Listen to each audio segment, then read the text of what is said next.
Good morning everyone. आज हम लोग क्लास 5 जो जिसका टॉपिक है पेरीमीटर, एरिया एंड वॉल्यूम, ये 17 चैप्टर है जिसका heading perimeter, area and volume दिया हुआ है। ठीक है, आप लोग के बुक में पेज नंबर 170 में दिया हुआ है। सबसे पहले इसमें हम लोग समझेंगे पेरीमीटर, एरिया एंड वॉल्यूम के बारे में। ठीक है, इसमें सबसे पहले लिखा हुआ है रेक्टिलिनियर फिगर। ठीक है, इसका हिंदी होता है आयताकार, फिगर मतलब चित्र या आकृति। एंड इनक्लोज्ड बाउंडेड बाय 3 और more than 3 line segment is called a rectilinear figure. मतलब जिसमें 3 या 3 से अधिक लाइन सेगमेंट होगा, जुड़ा होगा, उसको हम लोग बोलेंगे रेक्टिलिनियर फिगर। जैसे एग्जांपल के लिए ट्रेंगल होगा तो इसमें 3 लाइन सेगमेंट होगा, स्क्वायर होगा तो इसमें 4 लाइन सेगमेंट होगा, रेक्टेंगल होगा तो इसमें भी 4 साइड होगा, लाइन सेगमेंट होगा। ठीक है, अब इसके बाद यहाँ पर हेडिंग लिखा हुआ है पेरीमीटर। पेरीमीटर का मतलब होता है परिमाप या घेरा। ठीक है, अब इसमें हम लोग समझेंगे कि पेरीमीटर किसे कहते हैं। तो अगर कोई आकृति है, जैसे एग्जांपल के लिए ट्रेंगल है, स्क्वायर है, रेक्टेंगल है, ये सब का पेरीमीटर के मतलब होता है उसके, ट्रेंगल है तो तीनों साइड को ऐड करने के बाद कितना आता है। जैसे एग्जांपल के लिए मान लीजिए कि एक इक्विलेटरल ट्रेंगल है, समबाहु त्रिभुज है, जिसकी प्रत्येक साइड अगर 5-5 सेंटीमीटर दिया हुआ है तो उसका पेरीमीटर कितना होगा, परिमाप कितना होगा। तो उसका पेरीमीटर होगा, अगर 5-5 सेंटीमीटर दिया हुआ है तो तीनों को जोड़ देंगे तो 15 सेंटीमीटर आ जाएगा उसका पेरीमीटर, परिमाप। अगर मान लीजिए स्क्वायर है तो स्क्वायर जो होता है उसमें 4 साइड होता है और चारों साइड इक्वल होता है, बराबर होता है। अगर मान लीजिए कोई स्क्वायर दिया हुआ है, उस स्क्वायर का प्रत्येक साइड, प्रत्येक भुजा अगर मान लीजिए 5-5 सेंटीमीटर दिया हुआ है, ठीक है, तो उसका पेरीमीटर कितना हो जाएगा, 4 साइड है और चारों इक्वल है तो 5 चौका 20 सेंटीमीटर आ जाएगा। अब यहाँ पर डिफिनीशन लिखा गया है पेरीमीटर का, the sum of length of all sides of a rectilinear figure is called perimeter. मतलब अगर कोई फिगर है, कोई अगर आकृति है जिसका सभी साइड के लेंथ को अगर ऐड कर दिया जाएगा, जोड़ दिया जाएगा, तो वह उसका पेरीमीटर कहलाएगा। जैसे एग्जांपल के लिए यहाँ पर हम एक स्क्वायर लिए हुए हैं जिसका प्रत्येक साइड 5-5 सेंटीमीटर है। ठीक है, अब इस फिगर में जो दिया हुआ है इसका हमें पेरीमीटर निकालना है। तो अभी बताएं आप लोग को कि स्क्वायर अगर है तो स्क्वायर का पेरीमीटर अगर निकालना होगा तो जितना उसका साइड दिया होगा सब इक्वल होगा, सब बराबर होगा, क्योंकि स्क्वायर वर्ग का मतलब होता है वह समानांतर चतुर्भुज होता है जिसका प्रत्येक को 90 डिग्री होगा और प्लस प्रत्येक साइड बराबर होगा। तो 5-5 सेंटीमीटर दिया हुआ है, इसका पेरीमीटर कितना हो जाएगा, फॉर्मूला से इसका पेरीमीटर स्क्वायर का फॉर्मूला, स्क्वायर का पेरीमीटर के लिए फॉर्मूला लिखा जाता है कि 4 इंटू साइड, मतलब 4 इंटू एक साइड का जितना लेंथ दिया होगा, लंबाई दिया होगा, उसमें 4 से गुना कर देंगे तो उसका पेरीमीटर निकल जाएगा। ऐसे भी अगर 5 सेंटीमीटर 5 सेंटीमीटर 5 सेंटीमीटर 5 सेंटीमीटर इसको जोड़ेंगे 5, 10, 15, 20 सेंटीमीटर आ जाएगा इसका पेरीमीटर। और फॉर्मूला से निकालेंगे तो 4 इंटू 1 साइड, एक साइड 5 सेंटीमीटर दिया हुआ है तो 4×5 20 सेंटीमीटर आ जाएगा इसका पेरीमीटर। अब यहाँ पर हम कुछ इंपोर्टेंट फॉर्मूला के बारे में पढ़ेंगे। ठीक है, जैसे सबसे पहला है ट्रेंगल, त्रिभुज के बारे में। तो आप लोग को बताए हैं कि ट्रेंगल त्रिभुज में 3 साइड होता है। ठीक है, 3 भुजाएं होती है। अब इसका सबसे पहले 1 नंबर में इसका एरिया ऑफ ट्रेंगल, मतलब त्रिभुज का क्षेत्रफल कितना होता है। तो त्रिभुज का क्षेत्रफल के लिखा जाता है 1/2 बेस इंटू हाइट, मतलब 1/2 आधार गुना ऊंचाई या शीर्ष लंब।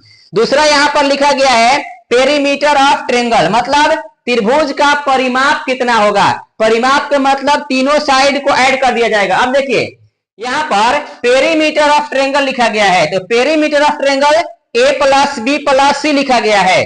तो हम लोग क्या करते हैं कि एक ट्रेंगल बनाते हैं। ठीक है, एक ट्रेंगल अगर मान लीजिए यहां पर ए बी सी, एक ट्रेंगल ए बी सी बनाए हैं, तो अब इसका पेरीमीटर जो लिखा हुआ है स्मॉल ए बी सी लिखा गया है। तो देखिए यहां पर अगर यह ए कोण है तो ए कोण की सामने की साइड कौन सा होगा, बीसी होगा, इसको इस छोटे ए से डिनोट किया जाएगा। इसके बाद बी कोण की सामने का साइड भुजा कौन सा है, एसी है, तो इसको बी से सूचित किया जाएगा। फिर यहां पर सी कोण की सामने की भुजा कौन सी है, साइड ए बी है, तो इसको सी से सूचित किया जाएगा। तो यहां पर छोटा ए बी सी जो लिखा गया है वह ट्रेंगल का जो साइड होगा उसकी लेंथ को लिखा गया है। ठीक है, जैसे मान लीजिए यहां पर ए इजकल टू 5 सेंटीमीटर है और बी इजकल टू भी 5 सेंटीमीटर है और सी इजकल टू भी 5 सेंटीमीटर है। तो अब यहां पर पेरीमीटर ऑफ ट्रेंगल निकाला जाएगा। तो ए के जगह पर 5 सेंटीमीटर, बी के जगह पर 5 सेंटीमीटर और सी के जगह पर 5 सेंटीमीटर लिखाएगा। यहां तक समझ में आ गया। अब इसके बाद यहां पर रेक्टेंगल मतलब आयत से रिलेटेड, आयत से संबंधित यहां पर फॉर्मूला लिखा गया है। सबसे पहला इसमें लिखा गया है एरिया ऑफ रेक्टेंगल मतलब आयत का क्षेत्रफल। आयत का क्षेत्रफल के लिए फॉर्मूला लिखा गया है लेंथ गुना ब्रेथ मतलब लंबाई गुना चौड़ाई। आयत के क्षेत्रफल लंबाई गुना चौड़ाई लिखा जाता है, यह होता है। इसके बाद देखिए 2 नंबर में लिखा गया है लेंथ ऑफ द रेक्टेंगल। अब देखिए इस फॉर्मूला से, 1 नंबर फॉर्मूला से 2 फॉर्मूला और बन जाएगा। अगर हमें लेंथ निकालना होगा तो एरिया में क्या करेंगे, ब्रेथ से भाग देंगे, मतलब क्षेत्रफल में चौड़ाई से भाग देंगे तो लंबाई निकल जाएगा। ठीक है, तीसरा यहां पर लिखा गया है breadth of the rectangle. Breadth निकालना होगा तो एरिया में क्या करेंगे, लेंथ से भाग देंगे, मतलब चौड़ाई निकालना होगा तो एरिया में लंबाई से भाग देंगे तो आपका ब्रेथ निकल जाएगा। चौथा लिखा गया है पेरीमीटर ऑफ द रेक्टेंगल मतलब आयत का परिमाप। तो आयत के परिमाप पिछले वीडियो में आप लोग को बताए थे कि आयत के परिमाप कितना होता है, तो 2 into L plus B. L यहाँ पर लंबाई है और बी यहाँ पर चौड़ाई है, तो 2 इंटू लंबाई प्लस चौड़ाई। इसके बाद 5वां लिखा गया है डायगोनल ऑफ रेक्टेंगल मतलब आयत का विकर्ण। तो आयत का विकर्ण इक्वल टू फॉर्मूला लिखा गया है L square plus B square. L लंबाई है और बी चौड़ाई है, मतलब आयत का विकर्ण हो जाएगा लंबाई स्क्वायर प्लस चौड़ाई स्क्वायर का अंडर रूट। ठीक है, इसके बाद यहां पर स्क्वायर दिया हुआ है वर्ग। अब हम लोग समझेंगे कि वर्ग से रिलेटेड इंपॉर्टेंट फॉर्मूला क्या क्या है।